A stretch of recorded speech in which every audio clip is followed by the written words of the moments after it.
they roll back their bans, because Camille, Aatrox, Kennen were their bans in their first game around. They'll ban the Talia. This means they'll first pick the Zoe that they left open if it's left available. Well, Nocturne also available as well. Spirit could head to that. We've got Galio. We've got so many monster picks still available because EDG threw the whole playbook out the window. And I think the option is that you leave it all open or you ban the Zoe here. Now in the LPL, they do like to try to grab the Ryze into the Zoe matchup because they feel like when she bounces, you can grab her and then try to burst her. But then you need to prioritize a heavy ganking jungler in. There is the LeBlanc as well that can be considered if you want a slam lane, or the Galio to rotate if you want to go for a rotational play. So those are ones considered. Even Irelia can be taken. Oh god, the insta-log, yes, baby! That's what I'm talking about. See whether it's going to be Scout, but I have a feeling it will be as Haro. What is this? The Gragas is a beautiful option. Can go into the hands of Mako as well. Could go to Ray as a bit of a shout out to Keen, but good god, that ganking combo is disgusting. And I do want to hold off and say that it's not quite Haro's Gragas. The best Gragas player that we have in the LPL is actually Mako taking the support Gragas. So obviously, still flexibility there to grab the Lee Sin and have that classic Yasuo Lee Sin combo. Speaking of classics, there's so many classical things available. We're having a classical good god, concert over here. Zyra could be locked in right here for the Afreeca Freecs. Beethoven, eat your heart out. Here we go. Zyra Khan. And suddenly, Flexerino is happening here, as it could definitely be a funnel once again by the Afreeca Freecs. And remember, Aiming loves playing the casters as well. The mages on the bottom side. This could be a bot lane Zoe, potentially. We could still be funneling. That's the crazy thing. You would say, but there's a Zoe, but people have been talking about the fact that Zoe can make her way around the map as well. Go into that bottom lane. Exactly. So much can still be left open. Meanwhile, seems like we're going to be loading gold on a Yasuo, and everyone else got a knock-up, baby. This is the solo queue game where Yasuo says, I'm smurfing, and everyone else says, all right, Malphite somewhere, it's fine. Yeah, exactly. We'll see whether Ray's going to pick that one up. And here's the thing, though. Edward Gaming, the last time they beat Afreeca, that was the best that Edward Gaming have ever played, and it was the back half on the back of Scout, playing the best that he has ever played. So building around him, finding that momentum, finding that confidence, I have a bet that it's going to be his Yasuo, not iBoy's, not Ray's, and that everything is going to go into their mid laner who has stepped up and said, I will lead the team alongside Mako now that Clear Love's gone. If you're in a first round Alistair against Flex Zyra Khan, I think definitely you're doing it for the knock-up potential. I wonder if you consider banning a Morgana, and just they might just chuck a Morgana somewhere and try to really bring up the reliability of the Yasuo plays. Well, I feel like Morgana would be beautiful on the Afreeca Freecs comp, so you're doing double duty if you pick it up from EDG, but the Mundo is going to be taken away here by the Afreeca Freecs. Looking at that final spot, of course, Shen available. So much available right now. I was thinking about it while you were talking. Some of them have slipped out of my mind as iBoy making some considerations on the Vayne, but I have a feeling that he's just thinking as the Kai'Sa to be locked in from EDG. And the Shen seems almost a certainty because Shen X is what you do if you're funneling, but we're not clear 100%. This is the Afreeca Freecs' favorite funnel combo if they do pick up the Shen. But there is reasons that you might consider to move away from funnel. Take the fun out of funnel, if you will. We'll see what the decision is here on the side of Afreeca. But Spirits Rakan looked incredibly good when they played it in their funnel, as well as Tucson on the Shen, coming from behind turrets to grab first blood. The man is on the map exactly where he needs to be. And with the Shen lock-in, we will be confirming funnel here for the Afreeca Freecs. Who's going top lane in that scenario then? Oh, it's the GP to deny the GP counterpick to the funnel strategy. Once again, Afreeca drafting pretty nice. Also a blind GP. There's a lot of things you can do here to try to dominate it. And I also love Gangplank into Kai'Sa specifically. This would be one of them. Riven more smashes knockups. GP. And more knockups. He recently played Kennen. It was a monster of a performance from Ray. I'd love to see him grab it again. This one smashes GP. Good God. The Jarvan 4, the Prince of the top lane, going to be heading up against the Pirate. Good Lord. It's like Pirates of the Caribbean when it's just really not going well for Jack Sparrow. You can't really catch him, but he's definitely not having a good time. I mean, that's it. This is the classic Cannonball comp from the LPL. It goes all the way back, and it's not just about the Yasuo, it's also about the Kai'Sa. And it's about the knockups. All of that displacement ability to trigger 2 of your star champions on 2 of your star players. Edward Gaming are playing in the pocket. It's a proposal comp from EDG. They commit instantly because everyone goes in. The Yasuo joins from off the screen. The Kai'Sa joins from off the screen. We're going hard, boys. The proposal comp, or is it something else, because everyone's going to be knocked up this game. It's true. We're moving real fast in this Wedding particular crashes, Tom. relationship. Good God. It seems like both teams very clear on what they want to achieve this game. But I have a feeling IG certainly have one that's pretty understandable, right? Put someone in the sky, hope he's near his friends, and beat the hell out of them. And that's the thing for me. Yes, Afreeca are so practiced on this composition, but time and time again, we've seen these funnel comps start to fall apart. The execution is much more complex, whereas EDG are just in easy mode. Just find your R button, it's located between E and T, and smash it. When we get into the game, I want to talk about how there's quite big differences between the Xayah Rakan funnel answer that we saw last game by RNG and what we saw in this game by EDG. So there's a little bit of hope there for Afreeca that the funnel, at least, the farm on the Xayah gets better. Well, let's just focus on the hype. We're 1-1. It's LPL versus LCK. We're going at least 4. Come on, let's just say it's probably going 5. There's so much hype here in Dalian. And a lot of it's decided here because I know everyone's already thinking about what 4th game looks like, depending on the victor of this one. Again, this, for me, is the decider if we go to 4 or 5 games. This is do or die. The international chokers in Edward Gaming without ClearLove versus the international newbies in Afreeca. So close tasting that stage and never quite reaching it. A lot of pressure on their shoulders now. And then the next game is going to be the opposite side. The international chokers for the LCK. Kingzone coming in. With, of course, Rogue Warriors, the international newbies on the other side. But this time around, Afreeca Freecs versus EDG. You've got knock-up synergy, you've got hell strong lanes coming in versus the funnel from the Afreeca Freecs with the tools that they really like to use. We saw the Shen and Rakan supporting the Xayah work very, very well. But how is Keen going to survive against the Prince on the top side? Look, EDG just poured petrol all over the Rift, and they have 5 matches ready to light it. So the fire's going to start thick and fast from level 6 on. Well, I hope we definitely get 5 matches, Papa Smithy, as here we are, Summoner's Rift for our 3rd one of the day. You can hear EDG fans, of course, so many of them throughout the years. The domestic domination of this team in the past is something that we always talk about. But now, up against the team that has the highest slot in the LCK at the moment at this tournament, in the Afreeca Freecs. We'll see whether they can crush them like this draft looks like it could be capable of. Edward Gaming are known as the Chinese killers in the LPL because in China, they're just this machine. They print championships, but they go internationally, they leave their home crowd, and suddenly things start to fall apart. And even 2017 Worlds in Wuhan wasn't enough to save them. So we talk about redemption for the LCK. It is massive redemption and pressure for Edward Gaming. Significance of Wuhan being the hometown of ClearLove, who noticeably hasn't played yet at Rift Rivals, despite monopolizing that starting spot for the majority of LCK Summer. Getting back to the point I was trying to make about the funnel tech. Yeah. Once again, Xayah Rakan funnel. We got this new lane of the Zoe Shen bot lane, and we've seen mages with Shen be quite reliable. The reason why I say that EDG is a bit different compared to RNG is Lissandra, ability to push and ability to contest at level 2. Insane. As we got some EDG fans apparently on these votes. Meanwhile, Yasuo takes a lot longer to push. His one-item power spike is quite expensive and takes a long time to come online. They have a ganking jungler comparable to the Camille, but lower damage threshold. No press the attack. The electrocute fine. But it feels like it's a far gone.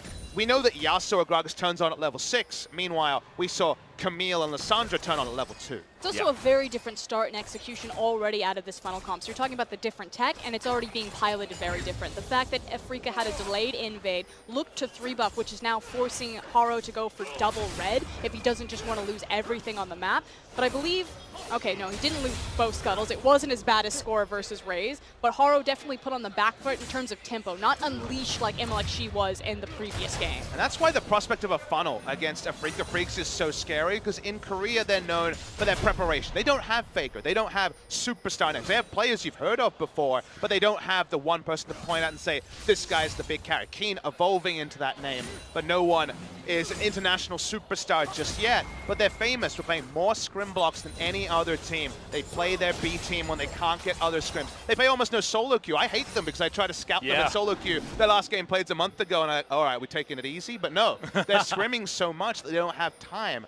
to play in solo rank. Their set-piece plays, their preparation is second to none. So if they're able to play their own game with this funnel, expect good results. I love the word that you use, set-piece plays. The funnel comp actually reminds me very much of the old lane swap type of style that League of Legends used to have That's why everyone popularized. hates it. Exactly. But it's about the idea that you must know the different steps and pieces and all of the different ways that it can unfold. And it feels like Afreeca are the most practiced. They know exactly what the playbook is and when they need to look for their option play and change things up.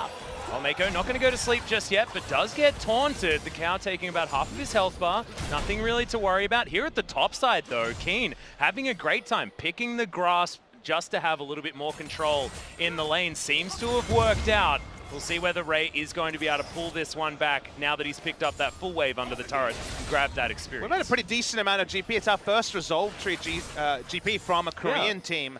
Understanding that, yep, eventually Jarvan's going to just have a free lane in terms of all-in potential. You can delay that while the funnel farms is Kuro.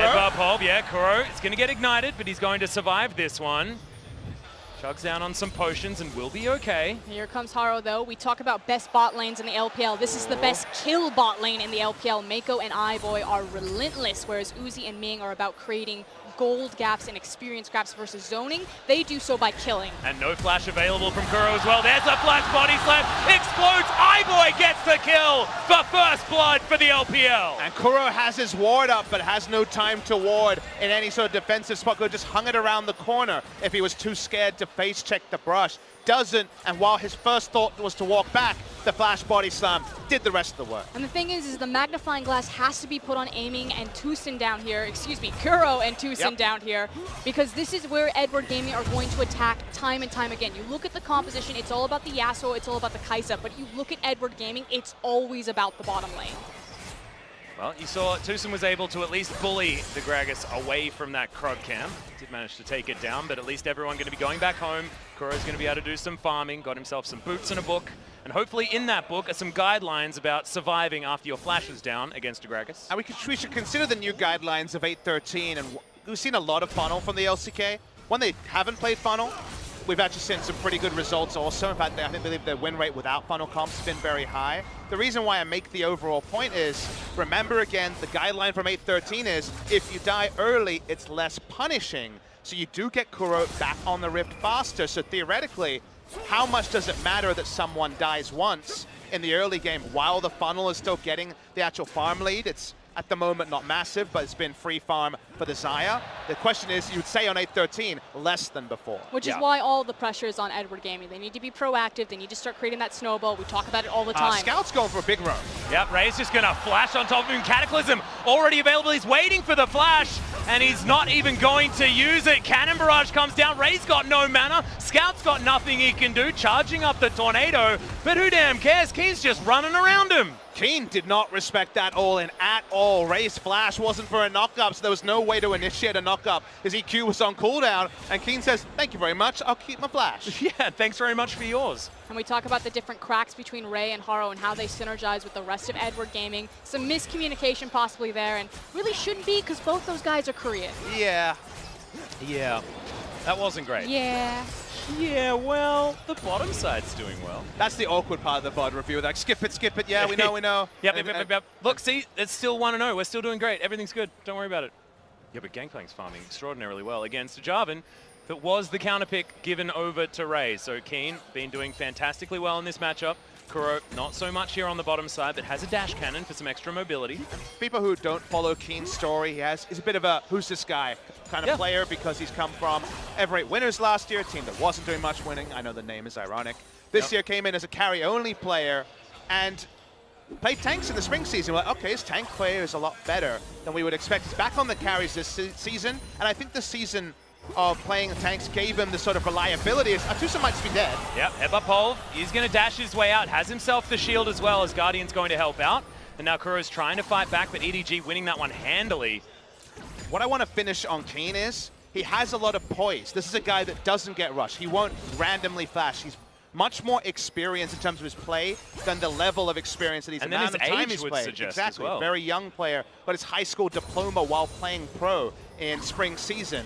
This guy is a budding superstar, but already poised something you can give him. I mean, to poker face Edward Gaming like that in the top lane, you're just eating up momentum and time and tempo. Again, they must be proactive, they must get this snowball going, because otherwise they're just going to fall behind the gold funnel composition and get blown out late game, especially across from a Gangplank and a Xayah. Well, Spirit spots out Haro here in the river. A bit awkward that Spirit's the same level as Haro as well, because Haro wasted that time earlier in the game. Hanging out towards the bottom side. Did help out, and they managed to pick up that kill earlier on. Scout's having a very non-interactive time, having headed up top a little bit, but unfortunately, based on what Ray was trying to do with Keen, couldn't actually get anything done. So just been trying to farm. And it's EDG trying to salvage how the draft started. Compared to the previous draft where they first picked Talia, and that ended up being something that was hurt by the Zoe availability on the side of EDG, they first picked a power pick here, did Afreeca in the Zoe, and the instant answer was like, all right, Yasuo can lane against it, Gragas can enable it, but Xayah Rakan was still available, and that was the pivot that has really stopped Scout from dictating to a funnel. It's just not something that a Yasuo mid can do. And it's already so much better, 119 to 88, whereas SKT were pretty much just even in their previous game against RNG, and a lot of that is because of what Tucson and Kuro have been able to do bottom. They haven't fallen behind, they've constantly kept the wave push, and so even though it exposes them to kill threat from iBoy and Mako, they are fine putting themselves on the line like that, because it means that their red side jungle doesn't collapse. Haro's not able to just eat that up, which means that aiming is able to absorb all of that CS and actually funnel properly. Well, having a look at the top side still, things going wrong for Ray. It's a large minion wave that Keen has complete control of up here. Still looking for some more barrel chains, but I think the last time we saw this composition work very well for Afreeca was up against a Yasuo as well, if memory serves. It's working really well right now. Yes, certainly is working very well, and certainly working better than against the Lissandra that we saw last time around. Oh, is it 10 minutes already? We're getting there. It certainly is. Haro's chilling. Time to gank bottom, boys. Well, Tucson, he's got the Spirit's Refuge, but is it going to be enough to save him? Oh! Thanks very much, Haru. Take the success flash. Tucson played that beautifully. Yeah, just stunning. Really nice flash timing. Expected the barrel. Saw his health was high enough that they need to add some more burst damage front-loaded, and he gets away. Haru reaches level 7, but he's actually behind in experience compared to Spirit. Amy can disengage, and no harm, no foul for Afreeca Freecs. And again, all of these absorption plays are so important. The fact that Keen was able to absorb the top lane pressure when Scout made the roam up there. The fact that Tucson has a gorgeous flash and is able to absorb the pressure from Edward Gaming bottom. This funnel comp, it's working exactly as intended, and the baton will surely be passed from EDG having control in the early game to Afreeca having control in the mid-late game. And the unintended bonus is that the GP's doing so well that he's going to hit a 2-item power spike very early in the Sterix Gage second, and then Jarvan might actually lose lane. That might be the awkward thing, is if you actually get the Sterix early enough, you actually can be all in and turn around and kill the Jarvan. So in terms of where this game is at, because that early gank meant not even a flash was burned, Keen is as competitive in CS as could ask for. Yeah, absolutely. And we've seen, Grasp GPs turn around these matchups a lot as Trouble Bubble lands on the bottom side. Paddlestar not going to be thrown in just yet, not going to get the damage amplification as Mako played that one pretty nicely to keep iBoy out of trouble. Yep, credit to Mako. Target selecting Tucson, knowing that the flash CC taunt, just the taunt was going to come down. Yep, nicely done.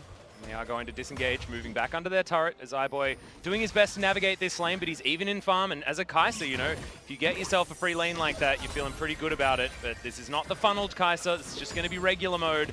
We'll see where the aiming is going to be ahead of him, because that's where the comparison needs to lie. As Kai'Sa will have a decent amount of time being all the way around, but we've got a gank in the mid lane. Scout has to get out with the flash. Exhaust is going to be used as well, and now the turret is under fire. Mid lane outer would be a huge advantage for the Afreeca Freecs as the funnel comp. And I just love the tempo control that Afreeca have right now, and the fact that they're forcing plays. Yeah, it wasn't as successful as it needed to be, but we call EDG the play set team in the LPL. If you give them time, 2-3 minutes where they get to dictate, okay, this is the play, this is how we execute it, that's when they thrive. But if you force them to be reactive, they just don't have the synergy and the experience on a lot of their key members to keep up with top teams in the world. While a lot of people have been on the KT hype train as Kuro hoping to stop some backs in the bot lane, if you listen to the interview that was done with the coaches, with the LCK representatives after the LMS series, the question that was asked by the media was, the Chinese teams are saying that Afreeca is your strongest team. Do you have any comments? So rather than the KT expectation, there is a lot of respect from the LPL camp towards Afreeca. They're the team that I would like to see play twice, because I really feel like more often than not, 9 out of 10 times, you see drafts like this that, yes, they could still lose the game, but you look at the draft, you nod and say, they started with a power pick, they saw the Yasuo Gragas and instantly attacked it in a way that there wasn't really much left in the remaining champions that EDG could salvage. It's actually one of my favorite storylines in the LCK, especially with the likes of Griffin right now and Afreeca. It's kind of the next chapter. You know, you have you guys' beautiful intro of all the old jerseys, but ultimately it's kind of the newer jerseys that are starting to step forward and lead the next wave of LCK talent. That's why maybe in a few seasons' time, the shot of Viper walking in with 9 different players and 9 different teams looking on him might be the more ominous thing than right now, crying about Mark Noon and all those other names. But we certainly will anyway. Beautiful intro. Anyway, Afreeca Freecs trying to push down the outer turret in the mid lane, guys. Head in gold, doing solid. We saw the early kill, but like we mentioned, it hasn't really led to too much. Ludens is the one item here for the Zoe. Wants to keep poking, standing with a standard build. What does it mean for Drakes, though? None actually looked at 15 minutes. The Infernal, a very obvious pain point, hasn't been able to be started because Kai'Sa doesn't really have lane control despite that early kill, and there's no jungler, true jungler on the side of Afreeca. And it's all about the lane control, not just in the bottom lane, but also in the mid lane. Afreeca have done a wonderful job constantly keeping EDG locked down here to protect a very low tower. And even though Edward Gaming feel very confident in their item spikes right now to rotate to try to contest the Infernal, to force some of their early strength and use this cannonball composition, they can't. And Afreeca are just holding them down and then grabbing up all of the gold on the map. Yeah, and Afreeca probably going to be pretty okay with keeping things split. Is probably not going to want to team fight against a team that can hold you in the sky for about 15 years. Keen pushing down on this top side as we're having a look at the money. He's ahead in gold by about 1,000. Been hitting enough of these parlays, and good God, he's got some farm. Getting turret shots in, not anything huge, but still a point to mention the vision control. Top side, 2 control wards there. Getting them so many controls. Afreeca basically have 100% uptime on 5 control wards after 10 minutes, and so far it means that even this Drake start is going to be risky from the side of EDG. And that's the thing, it looks like nothing has really happened in this game so far, but it's just beautiful the mind games that Afreeca are playing with Edward Gaming. You can tell that EDG are starting to get desperate. They're just being locked into their lanes, they're being starved of a lot of their resources, and they're being denied where they're strong. And the funnel champ got 600 gold. It's a pretty cool story for and the funnel how much got gold there's turret. going to be. Exactly. This has been pretty immaculate as a start, but ending with the funnel comp hasn't been as auto-win as it was in Korea. And you have to say, you make a mistake in a team fight, someone dies instantly. This EDG comp can still ravage you. So the guarantees are not there, even though the funnel is doing well. Also, when you have someone like Mako on his signature pick like Alistar, EDG are still team fighting gods in the LPL, so that's kind of the big win condition for them, and the Infernal's going to help out tons there. Oh yeah, they are going to get that one for free as Keen. He's looking to try and take down this turret. It might be 3 turrets before 17 minutes for the Afreeca Freecs, which is the wrong side of the scale if you're looking at the funnel composition.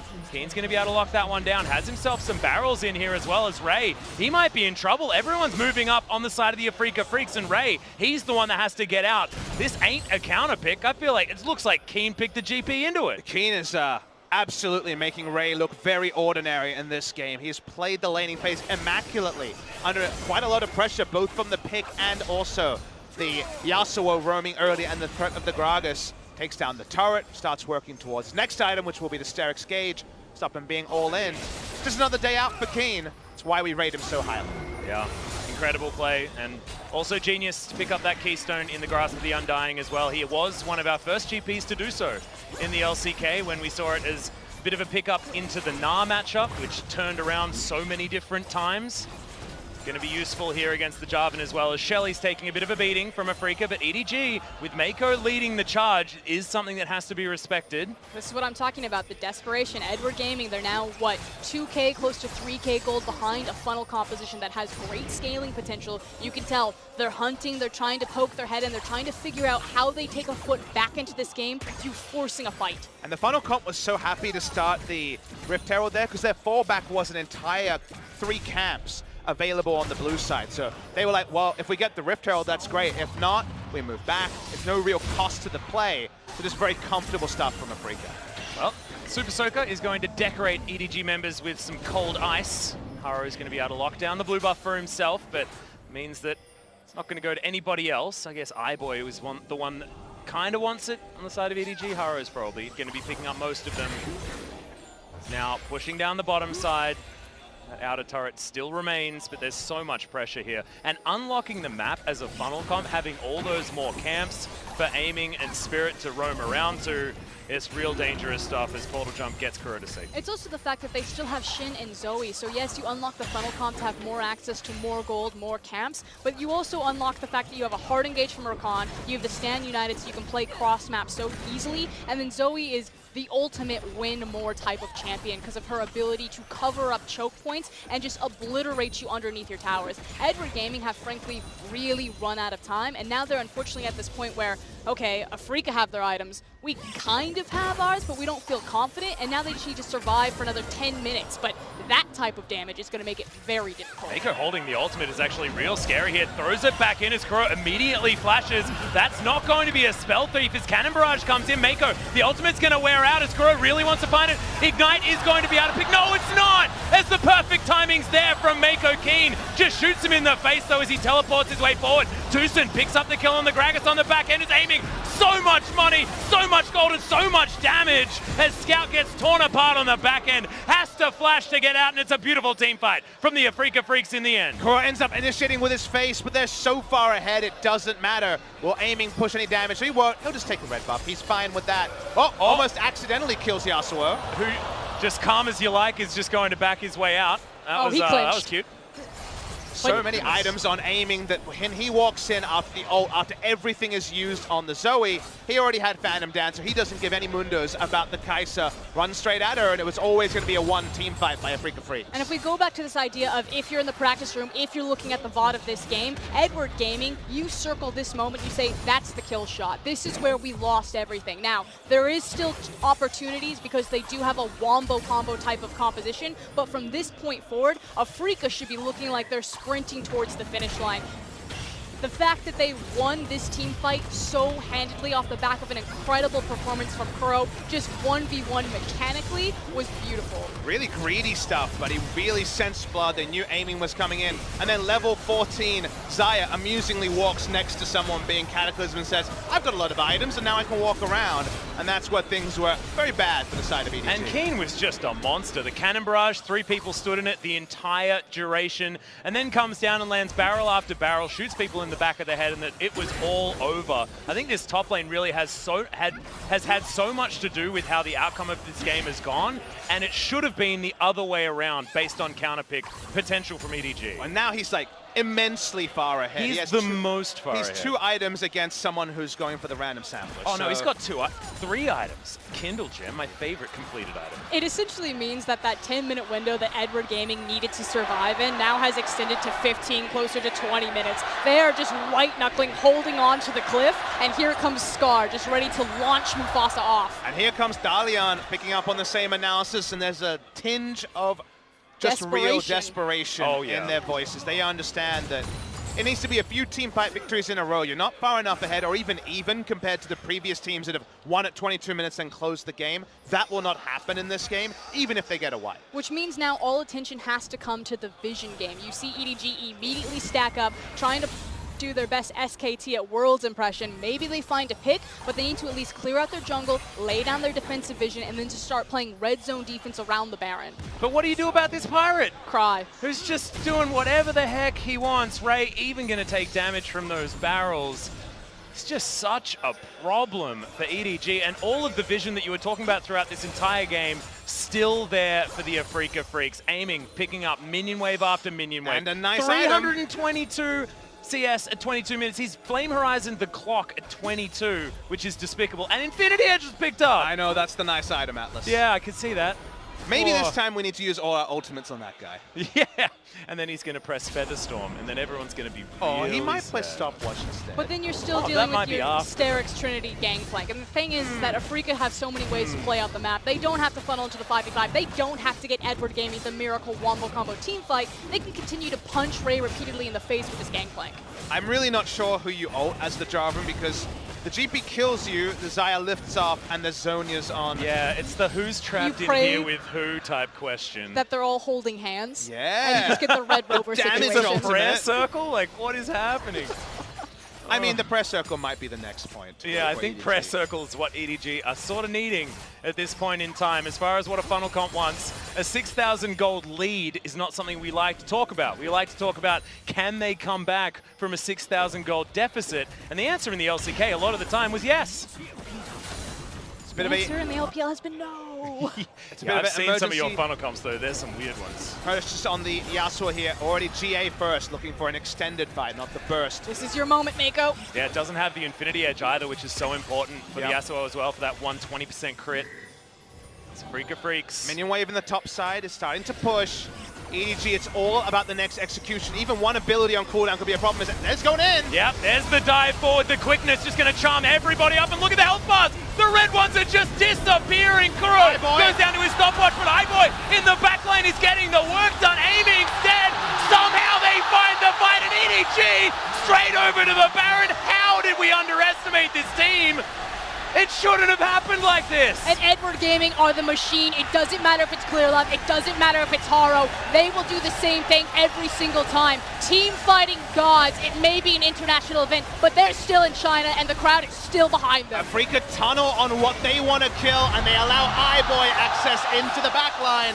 All those plasmids stack up. Everyone dies. Afreeca Freecs would love to have that time again. Yeah, aiming just did not get anything done in that fight. You looked at the beginning of it, the cannon barrage, so beautiful. The barrels were beautiful, but they weren't getting the kills. They were just softening them up, and EDG found the CC. Let's get into this one again. So watch the fight, and of course you're trained upon how much killing will they do. They have all their items. They knock up the Gragas. They don't kill anyone. Watch Highboy on the back end. He's able to reposition into the back line after a huge cataclysm. It was the press circle. They all funneled up, and that allowed the Kai'Sa free attacks. She takes no damage the entire fight, and that's what happens when AP Kai'Sa gets a freebie.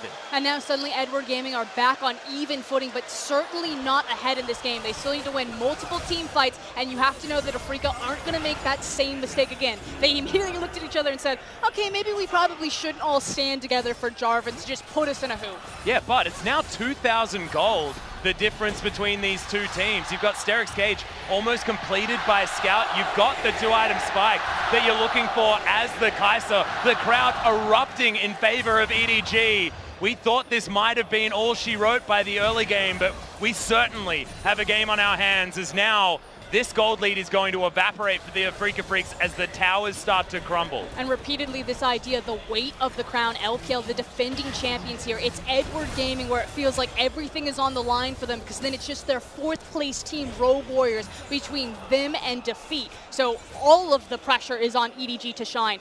All of the weight is on Mako to step forward and say, I don't need Clear Love. I can lead this charge. I can lead this team. And we don't truly see the impact of the momentum switch of the last fight in item purchases yet, but we're cresting upon huge item completions with the next purchases from EDG that may never have happened if the team fight was able to stick by Afreeca. So what it means for the next fight is it's going to have to be perfect execution from Afreeca rather than just see hero kill hero like it might have been if they had won the previous fight. Well, that's what they thought the previous fight was, and they were hella punished for it. Is going to be able to take down the Rift Scuttler. The Baron certainly not there, as it's still got a minute of duration. Only one outer turret was picked up, though, as EDG have been very respectful of where they're moving around this map. QSS, very importantly, just picked up by aiming.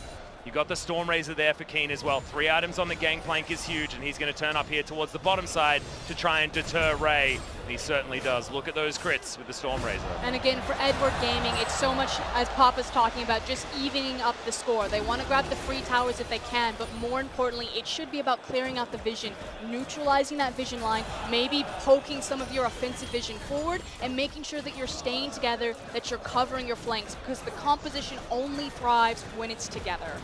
When it comes to the next team fight, what I want to see from Afreeca, those flashes on Tucson and Spirit have to find their way to iBoy. He has cleanse. He is going to be slippery, as a Zhonya's as well. But if you get him to pop Zhonya's early, then you can just see hero kill hero and be more general about who your damage profile is focused on. If he gets to free hit, if he gets to the back line, he can light up Afreeca in half a second. And the thing is so much of the conversation is dominated about Uzi and the prodigy of Jackie Love, but it was iBoy who came in with only 19 games underneath his belt, faced down Uzi and lifted the LPL trophy on his first run at that type of championship. Goes to Worlds, puts up a good performance despite the failures of EDG, and continues to be a dominant threat and almost the unsung superstar of the LPL when you have all of these other names around him. Well, we're now looking at iBoy to try and carry this one through for EDG. Scout's got his GAs, got his Sterix. Now considering the Infinity Edge, it's the first time that I've seen an Infinity Edge come in at item number 4, but wanting to make sure that he has the safety. Right. And Teleport is going to get towards the top side as Afreeca Freecs want to get rid of him, but no way for the Gangplank to interrupt, and Ray gets out. Nice collapse attempt by Afreeca, but Ray understands GP has no interrupts, go for that play. They know now that multiple people are going to be running through the river. That river does herald an Infernal Drake. Maybe this will be the next fight. If EDG win this one, the Baron would certainly have turned into quite a lot of momentum. I think Afreeca are just going to burn it way too quickly. They do. Yeah, it is going to be taken down, but now is the fight going to be there for EDG? We know that they like to sculpt them, and they're not going to find their opportunity to engage. They back away. So we're even now on Infernal Drakes, a cheeky extra cloud. We're even here in for everything, Afreeca. Atlas. That means it's all about the execution. Oh, baby. These are my favorite games. Well, we've had a couple of good ones already. Now 2 minutes until that next Baron, and that might be where that next execution needs to be tested for both of these teams. And I have a feeling aiming a lot to prove in the next fight. Of course, we do have to talk about the big elephant in the room, which is Ray not having access to the TP. You're against the Gangplank, he has his TP, he has a cross-map ultimate, and he also has great kill pressure on Jarvan right now if he doesn't get any sort of assistance. Baron coming up in 1 minute 30. Again, Afreeca have so many different ways that they can play this map. They don't need to prayer circle themselves and just get dunked on.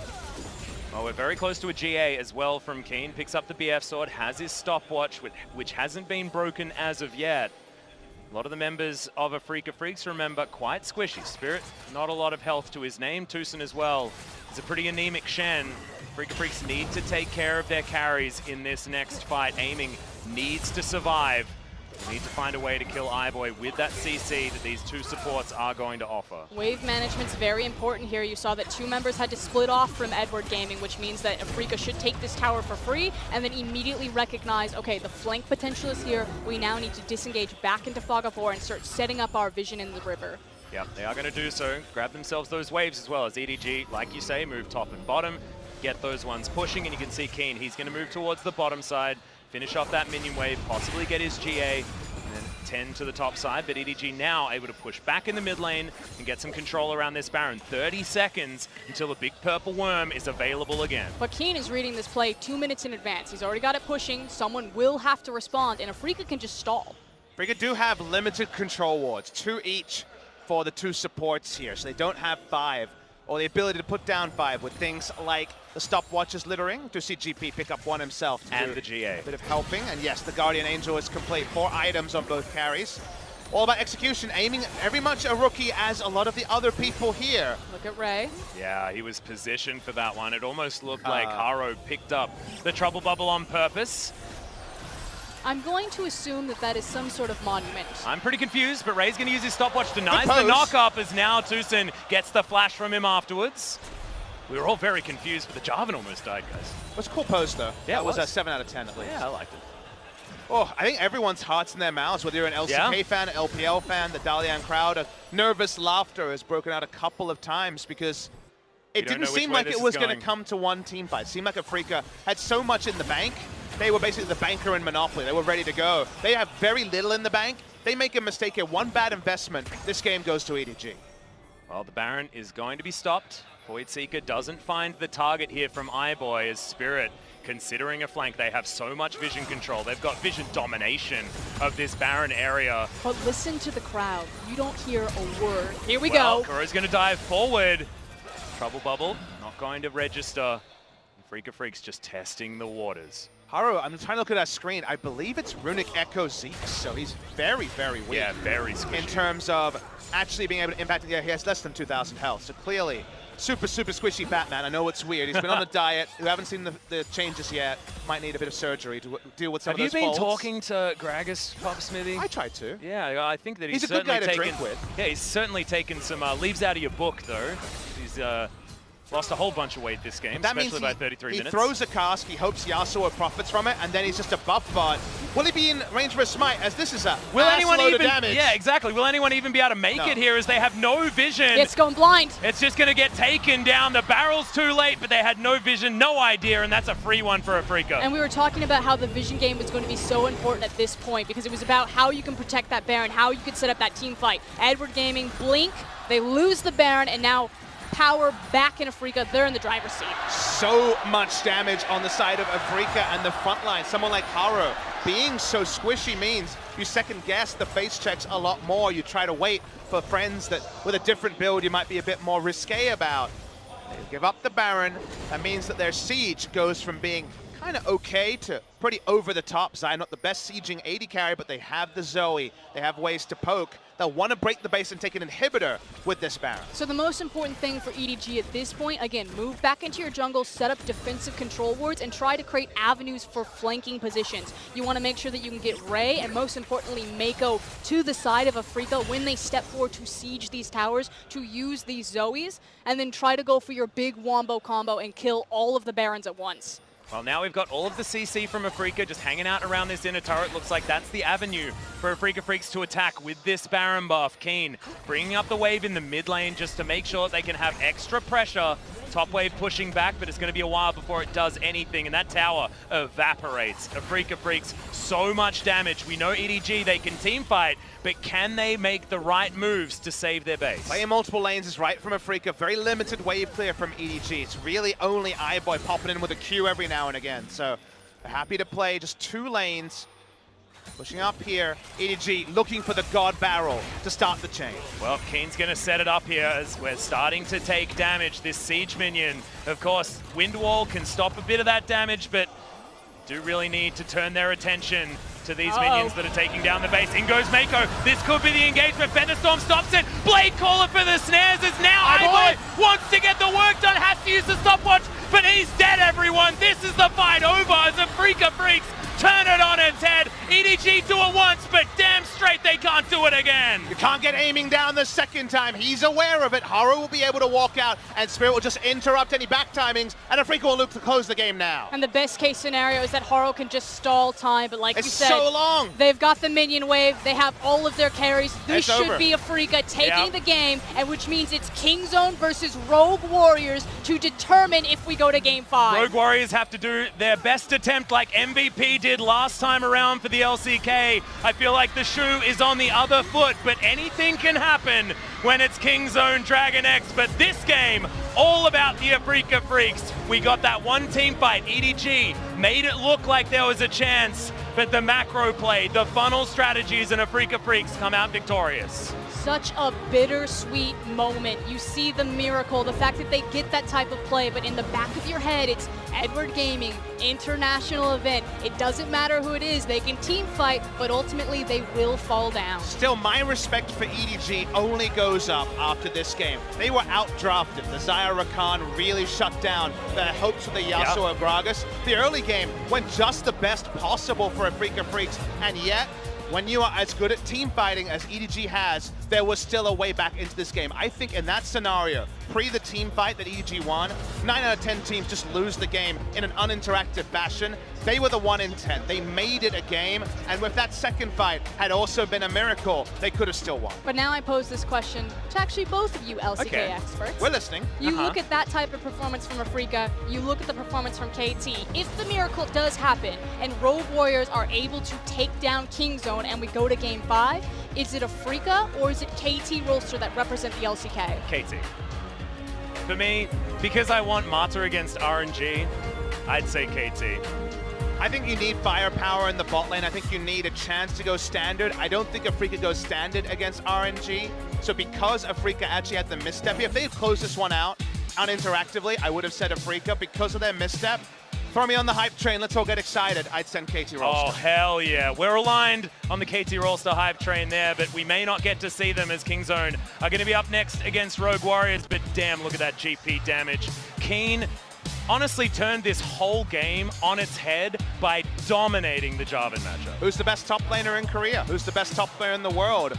We still feel that we don't have that last so little hard to nugget, know. but you just want to pin the tail on the donkey and give it to Keen. Again, the new wave of LCK talent, Afreeca finally stepping up, making the finals last split, now possibly looking for more, especially on the back of this type of performance. They're one of my favorite teams to watch right now. I'm going to take some credit. They asked me at the start of the season what the final would be. I said Afreeca KT. I think Afreeca and KT are the best two teams in Korea. They're definitely the best two teams at this tournament for the LCK. Their performances have been brilliant, but to break down that brilliant performance, let's send it back to the guys on the analyst desk. Thank you so much, everyone, and whew, gotta catch my breath after that one. We weren't running, we weren't sprinting, but it really just felt like, as Papa said, your heart was in your throat the entire time through that game. Yeah, that game was intense. I know a lot of people looked towards the Afreeca Freecs composition and said that they had the late game handily, but remember, the front line, EDG had it, and the all-in as well. You look at a perfect composition, you're like, okay, perfect what? Perfectly, like, Afreeca Freecs should be able to disengage a lot of the engage points, and the Xayah should be able to do well. But it's not about perfection. Yeah. Exhilaration means something, adrenaline means something, and mistakes did happen on the side of Afreeca Freecs. Yeah, for me, I actually believe that EDG did expect the Xayah Rakan. It's 8.13. You do expect those two picks to come out, and their answer was that they were going to get Scout into the side lanes and find consistent kills. And if that happened, I think they would have kept the game plank down, and they would have had a split pusher in the late game in terms of the Yasuo to really spread the map out and have their way with the Kai'Sa engages and the catches right there. But nothing went to script for them. Yeah, because they were just caught off guard in the pick ban draft. Like, the moment Zoe comes out, they're almost certain that Kuro is going to be picking it up. Yeah. So they pick up a Yasuo, and Yasuo, look, he's great later on in the game, but there's a reason why he had less damage than the Alistar here, 3.5k. It's because he had to constantly deal with the waves piling up underneath his turret. He was constantly responding to plays, never really being able to get it. So even in the team fights, it was never under his control. He was waiting for a knock-up to come out. But of course, Xayah would always have the ulti enabled. And so it's like, it's just rough for the Yasuo, it's rough for Scout because he would get exhausted in these team fights and it wouldn't go his way. And even off of the back of that, the build order that he had to go just to survive the snowballed Xayah, waiting 4th item Infinity Edge on that Yasuo, denying a lot of that damage. Still, though, we do have to commend Afreeca for playing the funnel successfully against EDG, despite seeing all of that counterplay. We do have to talk about what happens when that funnel is actually able to come online. And to do that, we'll show you that fight that we had at the Dragon Pit, in which we could see that Xayah damage firsthand. Yep, the start of it looked good for EDG here. Everyone thought they had the catch onto Kuro, but we really have to wait until the moment, until the Fed Xayah comes in. She's over leveled. She has an item advantage over everyone in this fight, and the really telling moment does come down to the fight between iBoy and the Xayah that's about to happen on your screen right here. That's a normal AD carry versus a funneled AD carry, and that was basically a 3-shot. And you have two frontliners here. I'm referring towards the Alistar and the Gragas. Gragas was prioritized by the Shen, while the Alistar already had lost the HP with how the beginning fight started. So you shouldn't have the Kai'Sa alone in that, but unfortunately that was the case. It was just EDG not having the proper preparation for the fight when it happened. And it could have snowballed differently. I think the first fight where Scout went to the top lane, he should have got that kill onto the game plank from Keen. Bad execution from Ray. Happened again in the bot lane. So EDG, I think they did participate in the gold funneling, but they missed executed so many times and missed windows of opportunities where they could actually get side lane control. And that's what makes that game so tragic, is because when you do see the execution at 100%, when all 5 members come together in that massive fight in the mid lane, it looks like they're able to pull a miracle team fight out of nothing. Yeah, it was perfect from EDG as a response, but once I mentioned a mistake needed to happen, take a look at aiming here, because he walks way too close towards Mako. The knockup does come through, and immediately he gets obliterated. So that was the first mistake, but it was a beautiful play from EDG as a whole. Scout run rampant alongside iBoy to make it worthwhile. But big success. Yeah, and I think Afreeca learned from their mistakes after that fight. After that, they never fought them in open ground. It was too easy for iBoy to find a way into the backline and just pick off everyone one by one. You saw in the final team fights, it was in this funneled section right here where there's one direction. They had to walk through the cannon barrage and also the barrels. iBoy found a bit of sunlight, but the battle dance from the Rakan, the extra range, really catching him off there. And truthfully, I mean, the moment the headbutt pulverize wasn't responded to, no one was in range, so Xayah got out of there very easily. There's no way you can find the Xayah. Xayah is going to be able to fire up, and that was just a really impossible fight for EDG from that point forward. Yeah, and for those of you who are wondering why iBoy stood still on the back of that fight, when you have the killer instinct on Kai'Sa, you do not go untargetable. So in the dash, he passed through the Rakan, getting hit by that battle dance, as you mentioned, and then was immediately charmed in front of a level 18 Hurts, funneled dog. Xayah. It hurts. So no cleanse, no charm. He thought he had it, but I guess that's what the game came down to. And Mechanics. the Korean coaches are very happy right now. They predicted before this match that they said they were going to take it 3-1. It's really down to Rogue Warriors, my burner team, to save the day. And it's going to be a tall task. Look, and I made a point of this on Weibo. I don't think that Rogue Warriors is nearly as bad as people make them out to be, because remember, coming into this one, they are a top 2 team in the Western Conference, and coming into this one, they beat Mad very handily in the early game. They had a proper early game versus the best Korean team of KT as well. Putting all of those asterisks there, sure, Rogue Warriors are the worst of the LPL teams, but can they be a KZ that has been really having problems? I think that's the case, so you can't count them out yet. I saw you rolling your eyes there, Clement. Yeah, why are you rolling, dog? What's Yeah, happening? You just mentioned Mad, and I just want to say, like, let's focus back onto Keen. That's, it's a happy thought in the top lane. That level 6 evade from Ray was really crucial, because that was a kill lane that was set up to demolish him. He did have the blind pick into the gangplank, and Scout was gunning for his head, but avoiding that kill threat meant that he was able to actually do the split pushing. Dominated the lane after that point. 100% kill participation for a reason, because when the skirmishes happened on the bottom side of the map, TPs went through. He had full access to the back line. Really well played from King. Big success now to the LCK squads. That being said, we already know our final matchup. It's Rogue Warriors versus Kingzone. Will the LPL be able to bring us to a Game 5? We'll find out in just a few minutes.